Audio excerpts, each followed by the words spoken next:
Pasaporta zvicerane është më e fuqishme në botë, pasi me 190 vende pa viza, ajo ja kalon edhe SBA-ve. Këtë pasaport pa dhe kuq e gëzojnë sot edhe mbi 100.000 shqiptarë nga Ballkani. Disa mërgjimtarë kanë deklaruar gazetës zviceriane në Shqip Le Canton 27 se të jetosh në Zvicër dhe të posedosh pasaportën e këtij vendi më të bukur dhe më të fortë në botë, ekonomikisht tolerante për nga demokracia, është më shumë se zafat, është një privilegj. Në Zvicër aktualisht anglishtja është së bashku me gjermanishten, frëngjishten dhe italishten, por edhe romanshen, një nga gjuhët kryesore që fliten në jetën e punës. Në këto 5 gjuhë shkruhet edhe ballina e pasaportës zviceriane, siç shihet në foto. Në shtëpi ose me të afërmërit, 56% e të gjithë atyre që konsiderohen flasin zakonisht gjermanisht zvicerane, 23% frëngjisht, 11% gjermanisht në standarde dhe 8% italisht. Anglishtja dhe portugalishtja ishin dy gjuhët jo kombëtare, më të folura me përkatësisht 7% dhe 4%, por së fundi sipas gazetës zvicerane Le Canton 27, duke referuar burimeve të zyrës federale të statistikave, Shqipja ka kaluar në gjuhën portugeze, pas anglishtes Shqipja është bërë gjuha e huaj më e folur në Zvicër. Sipas një sondazhi të ri të Entit Federal të Statistikave, në shifra absolute për të parë gjuha shqipe është më e folura në Zvicër, pas gjuhës angleze. Për vite të tëra portugalishtja ishte gjuha e huaj më e folur në Zvicër, pas anglishtes. Shqipja flitet veçanërisht gjerësisht në Züri, Winterthur, Basel dhe St. Gallen. Në vendin e tretë ndër gjuhët e huaja më të folura, në mbar vendin është gjuha portugeze, e ndjekur nga spanjishtja, kratishtja dhe serbishtja. Dhe sot përveç katër gjuhëve kombëtare që si janë gjermanisht, frëngjisht, italisht dhe romanisht, në Zvicër fliten zakonisht anglisht, shqip dhe portugalisht. Kjo përfaqëson një përqindje të barabartë për folësit e të dyja gjuhëve, 3.4% e popullsisë së përgjithshme, krahasuar me 6.1% të folësve anglez, pak përpara portugalishtes, spanjishtes, serbishtes dhe kroatishtes. Shqipja flitet kryesisht në Züri, Winterthur, Basel dhe St. Gallen. Zvicra aktualisht numëron 9 milion banor, prej cilëve 26% janë të huaja, apo 2.200.000, në mesin e tyre dhe 3% shqiptar. Në vitin 1999 invazioni serbisë në Kosovë arriti dukshëm numrin e shqiptarëve, sikur në vendet e tjera europiane ashtu edhe në Zvicër. Në ato vite Zvicra kishte 150.000 shqiptar, kuptohet një pjesë e madhe e tyre ishin të përndjekur nga regjimi serb, ndërsa sot autoritetet zvicerane flasin për një dyfishim të numrit të shqiptarëve. Christoph Freimond nga Zyra Federale e Statistikave në Bern për gazetën zviceriane Le Canton 27 ka deklaruar se numri i shqiptarëve në Zvicër është shtuar dukshëm më së shumti nga të gjitha komunitetet e tjera. Për çdo vit qindra prej tyre natyralizohen, pra marrin pasaporta zvicerane. Sipas Bernës zyrtare, shqiptarët sot në Zvicër përbëjnë komunitetin më të madh dhe më të rëndësishëm në këtë vend dhe janë shembull suksesi dhe integrimi. Këtë e thon post medjave dhe personalitetet helvetike, siç deklaroi ditë më parë edhe shefi i diplomacisë zvicerane zoti Kasis në një bisedë për gazetën Le Canton 27. Kështu sipas zotit Freimond, nga Zyra Federale sot në Zvicër jetojnë dhe veprojnë mbi 300.000 shqiptar, që këtu njihen si albanofon, domethënë që flasin gjuhën shqipe, ku pjesa dërmuese janë nga Kosova.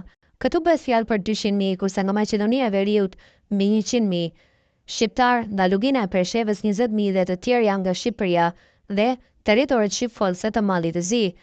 Bazuar nga numri i madh i shqiptarëve në Zvicër, pra mbi 300.000, 50.000 të tjerë përflitet se jetojnë ilegalisht, dhe nëse kemi parasysh se në Zvicër deri në moshën 16 vjeçare e fëmijëve të regjistruar nuk i jepet nacionaliteti as përkatimi fetar, terse numri i shqiptarëve në Zvicër mund të jetë rreth 400.000. Sipas Zyrës Federale të Statistikave, mbi 100.000 shqiptarë të tjerë posedojnë pasaportat e Zvicrës. Në këtë shtet aktualisht janë regjistruar 120.000 qytetarë nga Kosova me pasaporta të Republikës së Kosovës. Sipas një ullumtimi të gazetës zvicerane Le Canton 27, edhe pas 15 vitesh nga pavarësia e Kosovës, në Zvicër ka ende shqiptarë me pasaporta serbe, numri të cilëve sillet në rreth 60 deri në 70.000. Këtu do theksuar se çdo vit bie numri i serbëve në Zvicër dhe rritet numri i shqiptarëve, jo pse këta të fundit vinë nga Kosova, por bëhet fjalë për shqiptarët me pasaporta të shtetit të Kosovës, po vazhdon po ashtu të ngjitet vazhdimisht për shkak të transformimit të pasaportave, duke lënë ato të Serbisë dhe duke marrë ato të Republikës së Kosovës. Besohet se numri i qytetarëve me pasaporta nga Serbia në Zvicër do të vazhdojë të bie dukshëm, siç ka ndodhur edhe me liberalizimin e vizave, përçka kosovarët nuk do të kenë më nevojë për pasaportat e Serbisë. Në një grop 1 metër të thellë, mes pluhurit mbytus të dheut të thatë, Maria Nokulu godet me forcë murin e dheut me një shufër metalike, duke ndjekur shkëlqimin e rrallë të arit. Në rajonin verilindor të Karamoja në Ugandë, mira minator artizanal mbështeten te nën toka për të mjetuar, me temperaturat gjithnjë më të larta dhe thatësirën që ka shkatruar burime tradicionale të jetesës, si blegtoria. Kërkimi i arit është kthyer në një shpëtim për banorët e zonës, por kjo jetë është e mbushur me rreziqe. Vetëm 6 vite më parë, një tunel minerar u shemb mbi Maria Nokulën, duke i thyer këmbën, e megjithatë ajo nuk ka zgjidhje tjetër për të ushqyer fëmijët e saj. Jam e vetme, nuk kam asgjë që të më ndihmoj, thot ajo me një zë të hollë, ndërsa 2 fëmijët e saj të vegjël qëndrojnë buzë gropës, duke vëzhguar punën e nënës së tyre. Sipas një raporti të vitit 2018 nga East African Research Fund, mbi 25.000 persona punojnë si minatorë artizanal në Karamoja. Për shkak të ndryshimeve klimatike, numri i tyre vetëm sapo rritet. Në vitin 2022, një raport i Komisionit të Drejtave të Njeriut në Ugandë raportoi se mbi 2.000 persona vdishën nga uria pas korrjeve të dobta. Për shumë njerëz, si Maria, mineralet janë vetë një mundësi. Por realiteti i këtij profesioni është i ashpër. Minatorët në Karamoja punojnë ilegalisht, pasi shteti kërkon licenca për çdo që merret me burime minerare. Ndërkohë, kompanitë ndërkombëtare po hyjnë gjithnjë më shumë në rajon. Në vitin 2022, qeveria e Ugandës zbuloi 31 milion ton zeheari në nëntokën e vendit, shumica e të cilave ndodhen në Karamoja. Sipas ekspertëve, nga kjo sasi mund të nxjerrën deri në 300.000 ton ari i pastër. Sot, rreth 60% e tokës në rajon është dhënë me koncesion për investitorë të ndryshëm, sipas organizatës Danish Church Aid. Një prej këtyre kompanive është edhe Avangard Researcher Company Limited, e cila operon në Amudat, 78 milje larg nga miniera ku punon Maria. Megjithatë, banorët lokale fajsojnë kompaninë për ndotjen e burimeve ujore me kimikate të rrezikshme.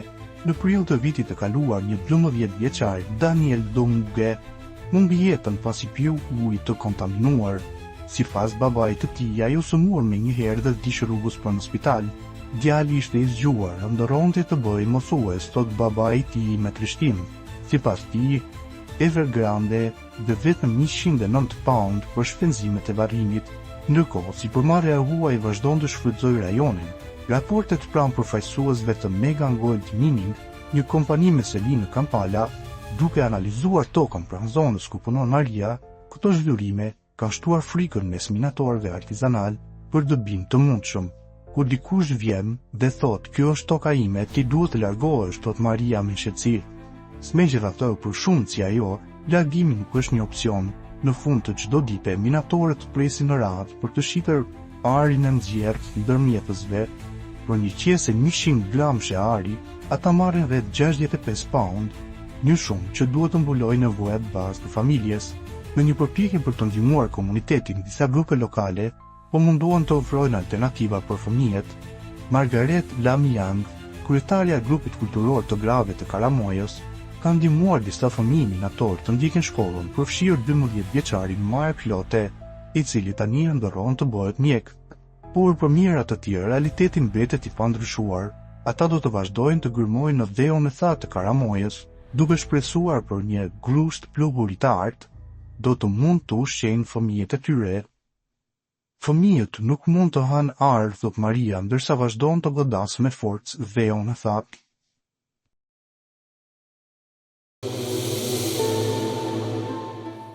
Një fotografi e rrallë e komandantit legjendar Adem Jashari është publikuar sot nga historiani Durim Abdullahu. Kjo fotografi, e cila nuk ka qarkulluar më parë, sjell një pamje të veçantë dhe autentike të heroit të luftës për liri në Kosovë. Në imazh, Adem Jashari shihet i ulur brenda një veture të markës Opel Ascona.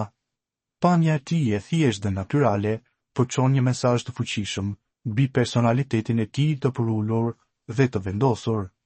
Historiani Abdullahu, i cili ndau fotografinë me publikun, e shoqëroi ato me një përshkrim domethënës. Adem Jashari, në rëndomësinë e autenticitetit të tij. Kjo deklarat thekson edhe një herë përkushtimi vjedh thjeshtësinë e njeriut që bus simbol i shëndresës dhe sakrificës për liri në Kosovë.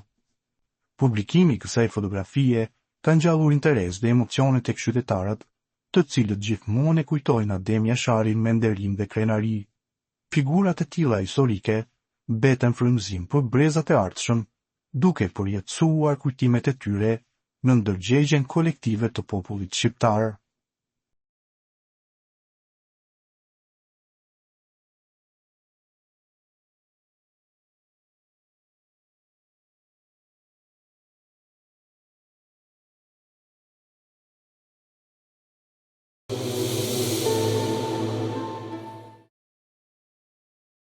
Miniera e Kromi në Bulqiz mban depozite më të madhe të hidrogenit natyror të zbuluar deri më tani në botë.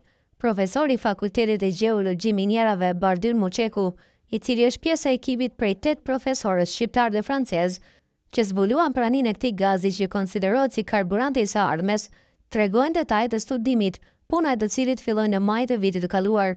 Përveç sasisë së madhe, kjo është depozita e parë e hidrogenit natyror të zbuluar deri më tani në botë, duke i dhënë vlera të jashtëzakonshme reduktimit të emetimeve të gazeve me efekt serë që ndikojnë në ndryshimet klimatike. Profesor Muçeku tregon edhe procesin e ndjekur që konsistoi në matjen e fluskave të gazit në ujërat e minierës, ndërkaq duke marrë në konsiderat sasitë më dha vlera ekonomike shumë e madhe. Përdorimi i hidrogenit si burim i pastër energjie për makinat shtëpit apo centralet elektrike është një nga alternativat që vendet e Bashkimit Evropian po promovojnë në drejtim të energjisë së pastër dhe industrisë së qëndrueshme, duke zvendosur burimet fosile sikurse është nafta apo qymiri. Sipas revistës New Scientist, bazuar në vlerësimin para plak, gjeologët vlerësojnë se rezervuari zbuluar në Bulqiz përmban të paktën 5.000 deri në 50.000 tonë hidrogjen. New Scientist, një nga revistat më të njohura për shkencën dhe teknologjinë, me bazë në Londër, thekson se kjo depozit është zbuluar pas kërkimeve në shumë vende për këtë gaz natyror që mund të përdoret si lëndë djegëse e pastër. Në miniera shqiptare, thuhet në artikull, është matur fluksi i cili ka rezultuar më i madh i gazit natyror të hidrogenit i regjistruar ndonjëherë. Shumë kompani ndërkombëtare aktualisht kanë nisur të bëjnë kërkime për depozitat e hidrogenit natyror në të gjithë botën si një burim karburanti i pastër, por provat për akumulitetet e mëdha të këtij hidrogjeni janë të pakta. Në kërkim të provave më thelbësore, grupi i gjeologëve ka bërë studime edhe në minierën e Kromit të Bulqizës, ku gazi i hidrogenit që del nga shkëmbin ka shkaktuar disa shpërtime. Studiuesit zbuluan se gazi ishte më shumë se 80% hidrogjen, me metan dhe një sasi të vogël azoti të përzierë brenda. Ai rrithte me një shpejtësi prej 11 tonash në vit, pothuajse një renditje magnitudë më e madhe se çdo rrjedhje tjetër e gazit të hidrogenit të matur nga burime në një pikë diku tjetër në sipërfaqen e tokës.